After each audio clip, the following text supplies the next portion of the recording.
Vem cá, vocês estão querendo que eu conte fofoca? Vocês sabem que eu adoro, né? Então, por favor, vamos começar. E a nossa fofoca de hoje é sobre um episódio único na nossa história.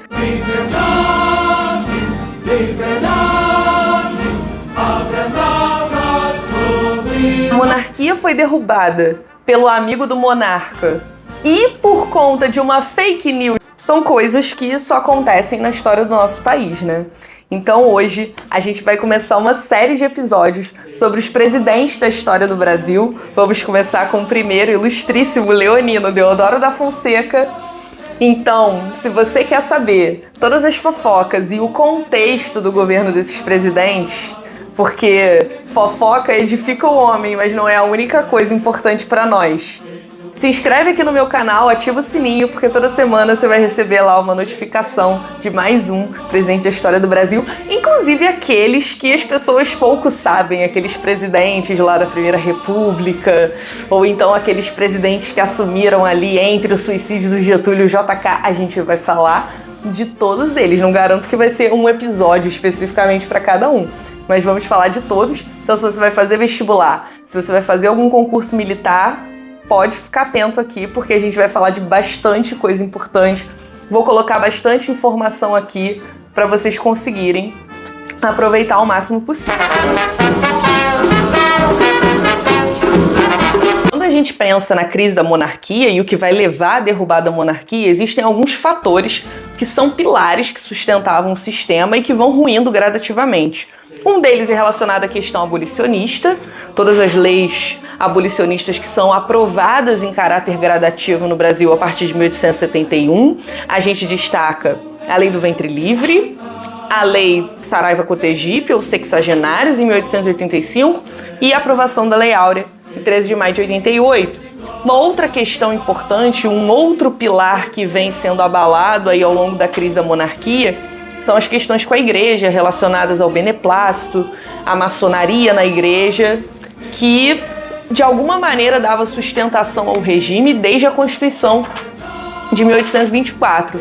E uma outra questão é o crescimento do movimento republicano. A gente já fala em república no Brasil há muito tempo, a gente já fala em república desde 1789, lá com a Inconfidência Mineira, com a Conjuração Baiana, com a Revolução Pernambucana de 1817, Confederação do Equador, todos os movimentos da regência, mas a gente não tinha ainda um movimento republicano em caráter nacional, porque ainda não havia um sentimento de identidade nacional no Brasil. O Brasil era um país muito fracionado. Agora a gente fala de fato de um movimento republicano de caráter nacional. Então a gente tem o Manifesto Republicano de 1870 do Rio de Janeiro, a Convenção de Itu em 1873, que vai dar origem à criação de um partido chamado PRP, Partido Republicano Paulista, inclusive o partido que daqui a pouco vai começar a mandar no Brasil, no que a gente conhece como República do Café com Leite. E o crescimento desses movimentos republicanos vai ser aliado a uma questão importantíssima, que é a questão militar. E é nessa questão militar que a gente consegue entender a relação do Deodoro da Fonseca com Pedro, com a monarquia, e o que levou o Deodoro da Fonseca a derrubar o sistema e proclamar a República no dia 15 de novembro de 1889. Então, a gente vai falar disso. Vamos tentar lembrar de uma coisa aqui. O exército era uma força armada que tinha prestígio no século XIX. Isso é uma coisa que eu falo sempre com os alunos. Sempre que a gente pensar em século XIX no Brasil, a gente precisa lembrar que a força armada, que tinha um grande prestígio e uma grande atenção do governo brasileiro, era a Marinha. A Marinha era a mais importante. O Exército era visto com maus olhos, foi criada uma Guarda Nacional em 1831 para garantir a repressão a movimentos populares. Tamanha era a desconfiança do Exército, mas o governo precisou do Exército, né? Quando que o governo precisou do Exército? Na Guerra do Paraguai. A gente se depara com o início de um conflito onde Brasil, Argentina e Uruguai, enquanto o Paraguai tinha quase 100 mil em efetivos, 70 mil na ativa, 30 mil na reserva. É o momento que o governo percebe a importância que ele deveria ter dado ao exército brasileiro. E aí a gente fala lá naquele contexto do início da Guerra do Paraguai da convocação dos voluntários da pátria. Quando a guerra acaba, o exército brasileiro, ele sai da guerra vitorioso e ele sai com um prestígio que ele não tinha antes. E esse prestígio do exército ao final da Guerra do Paraguai é o que vai contar bastante para o desenvolvimento dessa questão militar. Porque esse exército, ele começa a ver na monarquia sinais de que o Brasil nunca chegaria ao tão sonhado progresso defendido pelo positivismo. E agora eu quero abrir um pequeno parêntese com vocês. Quando a gente fala de positivismo, vou colocar aqui do lado para vocês verem. Positivismo é uma das doutrinas filosóficas que será defendida dentre os movimentos republicanos no Brasil. A gente tem no Manifesto Republicano de 1870 uma defesa de um modelo de república. A gente tem na Convenção de Itu de São Paulo de 1873 a defesa de um outro modelo de república, que é um modelo de república federalista, com autonomia para os estados e muito inspirado nos Estados Unidos. E a gente tem no positivismo um modelo de república de caráter ditatorial.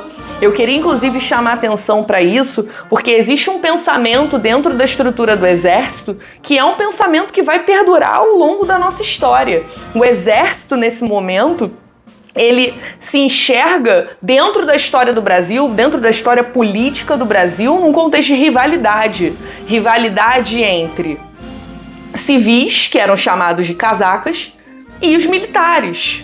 E qual era o discurso do exército sobre a presença de civis na política? Que civis não eram patriotas o suficiente e, por não serem patriotas o suficiente, não tinham um verdadeiro amor à pátria. Por isso governavam em prol dos seus próprios interesses, ao invés de governar em prol da maioria. Então eles se enxergavam como os grandes salvadores da pátria. E é por isso que a gente tem um movimento dentro do exército de golpe para a derrubada da monarquia no 15 de novembro. Então a base ideológica do golpe de 15 de novembro é o positivismo. Agora, gente, o que o Deodoro da Fonseca tem a ver com isso? E aí, para falar do Deodoro da Fonseca, a gente precisa lembrar de alguns pormenores da questão militar. A galera que vai fazer SpaceX, ESA, presta atenção nisso que eu vou falar agora, porque esse assunto é muito recorrente no concurso de vocês.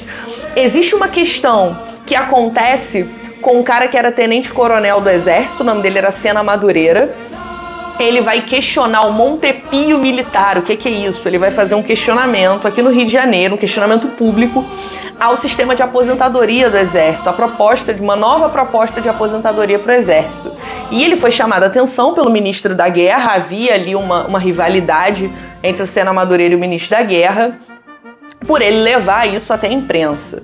Logo depois dessa situação, ele vai receber aqui no Rio de Janeiro, porque ele era presidente da Escola de Tiro do Rio de Janeiro, um jangadeiro, vulgarmente apelidado aí de Dragão do Mar. Para quem não sabe, a abolição da escravidão no Ceará ela aconteceu 4 anos antes da abolição da escravidão no Brasil como um todo. E esse cara teve uma participação importante nesse processo abolicionista, porque ele se recusava a transitar com esses escravizados fugitivos que eram apreendidos nas jangadas. Enfim, ele fez um movimento importante no Ceará e foi recebido pelo Sena Madureira, foi homenageado pelo Sena Madureira, com direito à fotografia, imprensa, aquela coisa toda. E por conta dessa situação, o Sena Madureira foi tirado da Escola de Tiro do Rio de Janeiro, da presidência da escola, e foi enviado para uma outra província, para a província do Rio Grande do Sul. Depois, ele já na província do Sul, aconteceu uma situação no Nordeste com um outro membro do Exército, um cara chamado Cunha Matos, que, ao fazer o inspecionamento ali do seu destacamento militar, descobriu que alguns materiais haviam sido desviados e também levou isso à imprensa. A galera tá querendo jogar tudo no ventilador, né? Não posso falar palavrão aqui para não ser boicotada pelo YouTube. Mas o cara tava jogando no ventilador uma situação que aconteceu internamente e o Sena Madureira, que tá no Sul, que já havia sido repreendido pelo ministro da Guerra, resolve levar à imprensa e escrever um artigo novamente falando sobre o sistema de aposentadoria do Exército, sobre o Montepio Militar e falando do Cunha Matos, falando da situação do Cunha Matos lá no Nordeste. Quando ele leva isso à imprensa, o ministro da Guerra pede que o presidente da província do Rio Grande do Sul puna o Sena Madureira por ter levado questões internas do Exército para a imprensa. E aí agora é o plot twist da parada. Quem era o presidente da província do Rio Grande do Sul? O Deodoro da Fonseca. Olha o Deodoro da Fonseca aparecendo aqui na nossa história. E o Deodoro enfrentou o ministro da Guerra e disse: não vou punir porque o cara tá certo. Quando ele enfrenta o ministro da Guerra tira o Deodoro da Fonseca da presidência da província do Rio Grande do Sul e o Deodoro da Fonseca vem para o Rio de Janeiro. É aqui no Rio de Janeiro que alguns membros referência do movimento republicano começam a procurar o Deodoro da Fonseca para que o Deodoro fosse o cara que pudesse liderar um movimento de derrubada da monarquia. Só que, pera, tem um detalhe muito importante nessa história. Porra, o Deodoro é monarquista. O Deodoro, eu vou repetir, o Deodoro morreu, monarquista. Como um cara que é monarquista vai derrubar a monarquia e proclamar a república? Por isso que eu digo que a nossa história é única, inigualável e incrível, porque as coisas acontecem aqui da maneira como nunca ninguém imaginar. E aí o Deodoro começa a ser procurado por várias pessoas, até porque ele era uma referência dentro do exército, ele era um cara que tinha influência o suficiente para deslocar tropas, para, enfim, derrubar governo, só que ele vai ser muito hesitante no primeiro momento, até pela relação que ele tem com Pedro II. Agora eu vou abrir um pequeno OBS aqui.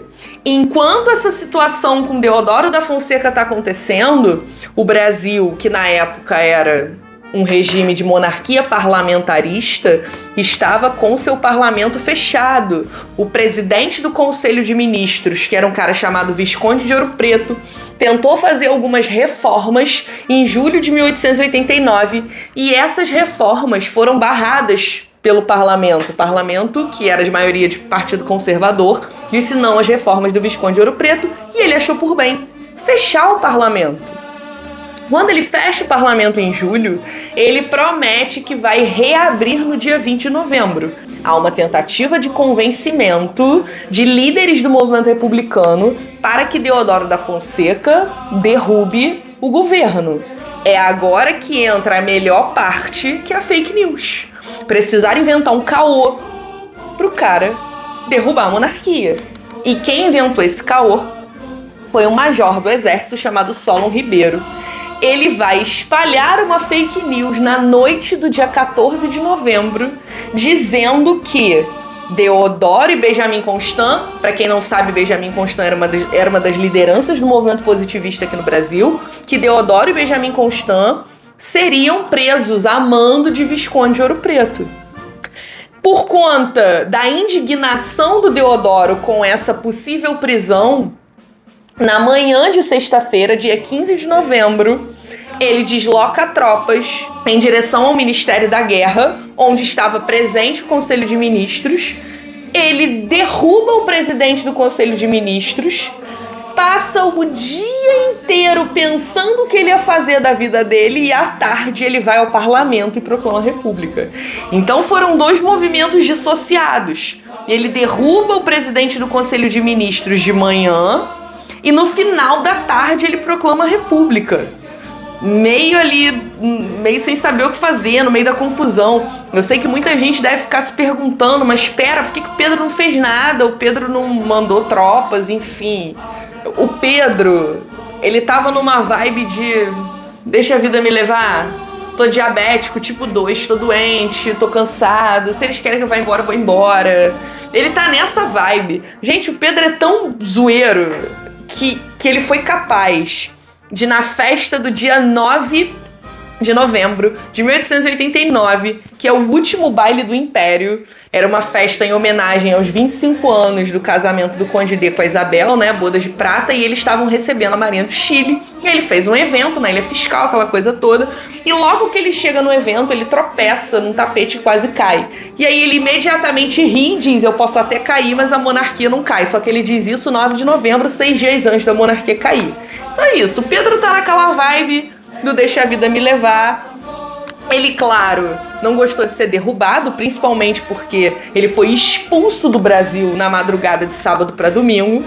Então não foi uma coisa muito agradável, mas A nossa construção da República Brasileira, ela acontece a partir de um golpe articulado pelo parte do Exército, algumas lideranças do movimento republicano, onde a população acreditava piamente que estava tendo ali o quê? Um desfile militar. Ninguém fazia ideia que a República estava sendo proclamada no Brasil. Agora o bonito assumiu, né? Aquele homem que não queria nem derrubar a monarquia, agora ele é o primeiro presidente da República Brasileira. E como primeiro presidente da República, ele vai começar ali com as primeiras medidas. Ó, fiquem atentos que eu vou colocar aqui do lado. Primeira delas, bandeira. Mudança da bandeira. Foi proposto a mudança da nossa bandeira para uma bandeira muito feia, feia pra caraca. Não posso falar palavrão.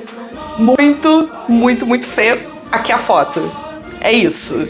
Tirem as suas próprias conclusões. Eu gosto da bandeira da monarquia, apesar de eu não ser monarquista. E aí depois foi proposto uma outra bandeira com a Ordem e Progresso, que é o lema dos positivistas. Outra mudança, mudança 2. Ampla naturalização de estrangeiros. Foi uma das preocupações do Deodoro da Fonseca. Mudança 3. Agora as nossas províncias deixam de se chamar províncias e passam a se chamar estados. Outra mudança importante nesse primeiro momento da República. O hino. Tentar engatar um hino horroroso. Não quero ficar entrando nessa conversa porque eu vou me estressar. Tentaram engatar o hino da República, não deu certo, a galera gostava mais do hino antigo. Esse hino existe. Tem um trechinho aí, liberdade, liberdade, abre as asas sobre nós, que não é um samba da Imperatriz originalmente, é um trecho do hino que depois vira samba. Mas a gente acabou ficando com o hino antigo. Outra preocupação do Deodoro da Fonseca, além da ampla naturalização de estrangeiros, a mudança das províncias para estados, essa questão da bandeira, a questão do hino, ele também vai se preocupar com a questão religiosa. Então, pela primeira vez no Brasil, a gente pode dizer oficialmente que estamos separados da igreja. A partir de agora, somos um Estado laico. E, além de todas essas primeiras medidas, o Deodoro agora se preocupa, né, com a implementação de um programa econômico que pudesse aumentar a circulação de papel moeda no país. E aí, para falar desse programa, eu não vou entrar muito a fundo nisso, até para o vídeo não ficar muito longo, mas se vocês quiserem depois eu faço um vídeo só sobre a parte econômica da Primeira República, porque é importante. O nome desse programa é Encilhamento.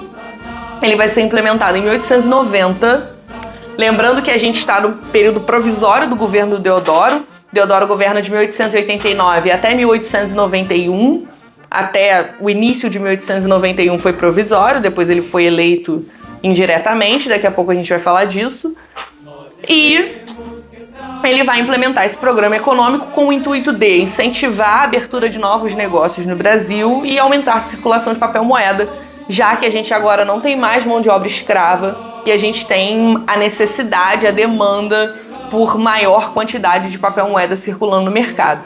Esse programa foi desastroso, porque emitiram uma grande quantidade de papel moeda sem lastro.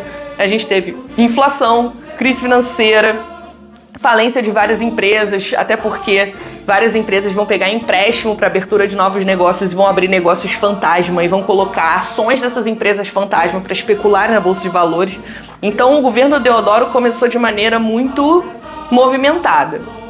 E havia necessidade de uma Constituição para a República, que é a Constituição de 1891. Quais são as principais características dessa Constituição de 1891? Agora somos uma república federativa presidencialista, temos um mandato presidencial de 4 anos, as nossas eleições agora são diretas, com exceção da primeira eleição. Para quem não sabe a diferença de eleição direta para eleição indireta, na eleição direta você escolhe diretamente quem vai ser o seu representante político. Na eleição indireta você vota em alguém que vai votar no seu representante. Essa que é a diferença. Quando a gente fala em eleição indireta na história do Brasil, quem acaba votando nos cargos executivos são os membros do Legislativo. Então essa que é a dinâmica da eleição indireta. Então aqui a eleição para presidente da República é direta, mas a primeira eleição não vai ser. Outra coisa importante, oficialmente, somos Estado laico. O voto na Constituição de 1824, ele era censitário. Agora o voto deixa de ser censitário e passa a ser sufrágio universal.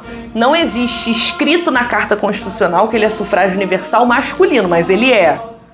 Era impensável que mulheres votassem nesse momento. Então não tem nada na Carta Constitucional que diga sufrágio universal masculino, mas só homens votavam. E aí tem outras condições que são importantes. Você precisava ser homem, maior de 21 anos, alfabetizado, e tem as muitas exceções. Quem é que não votava nesse processo eleitoral? Mulheres, analfabetos, padres de ordens monásticas, praças, para quem não sabe o que é praça, cabo, soldado e sargento, mendigos, enfim, as restrições são inúmeras. E tem um outro detalhe no voto que é o que vai articular o que a gente chama de voto de cabresto, que era o fato do voto ser aberto. Então é importante frisar que a gente tinha na época da monarquia, mesmo com voto censitário, uma população votante de em média 15%, e depois da aprovação da Lei Saraiva de 1881 e agora com a consolidação do direito de voto somente aos alfabetizados, esse número de população votante cai para, em média, 1,4% durante a Primeira República, chegando a 5,6% na eleição do Vargas com Júlio Prestes, que foi a eleição que mais bombou aí nesse contexto da Primeira República. Então a população votante era muito restrita. Outra coisa importante, característica dessa Constituição, é que a eleição do presidente era separada da eleição do vice. Então a gente tem o Deodoro sendo eleito indiretamente pelo Legislativo, o Floriano Peixoto, que não era aliado do Deodoro, apesar de também ser do Exército, foi eleito para vice. A gente já sabe que quando é eleito um presidente e o vice não combina, não tem ali uma articulação política, dá errado. Então o Floriano Peixoto passou boa parte aí do governo constitucional do Deodoro da Fonseca, se articulando internamente no Exército, pensando na derrubada do Deodoro da Fonseca. Deodoro só governou constitucionalmente 9 meses.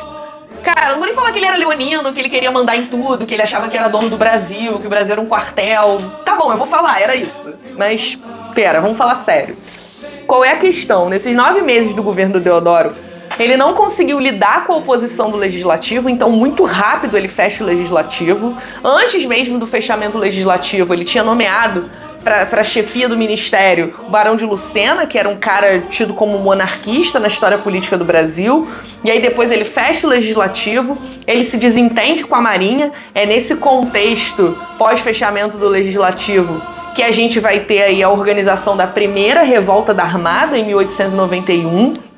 Custódio de Melo, Marinha, vai ancorar navios na Baía de Guanabara e vai forçar o Deodoro da Fonseca a renunciar. Caso ele não renunciasse, o Rio de Janeiro seria bombardeado. E aí ele, sem o apoio do exército, sem o apoio da população, todos os problemas fruto da crise de encilhamento acabaram levando Deodoro a renunciar. Então a história do Brasil já começou aqui, ó, tensa, movimentada. E vou ficar por aqui, queria falar muito mais, por mim eu ficaria falando 3 horas aqui. Mas eu sei que os jovens de hoje, eu aqui me sentindo super velha, os jovens de hoje querem vídeos rápidos, então eu tentei falar o máximo de coisa no menor tempo possível. Agradeço muito pra quem ficou até o final. Se você ainda não se inscreveu, eu sei que é chato isso, mas pô, se inscreve no meu canal aí, gente, por favor. Vou botar vários vídeos maneiríssimos pra vocês. Semana que vem já sabemos que vamos falar de Floriano Peixoto, nosso amigo Marechal de Ferro. Então, fica ligado aí, ativa o sininho e vai acompanhando a minha série Presidentes do Brasil. Muito obrigado, eu sou Lorena Tato e nós estamos no canal @Tato na História. Beijo!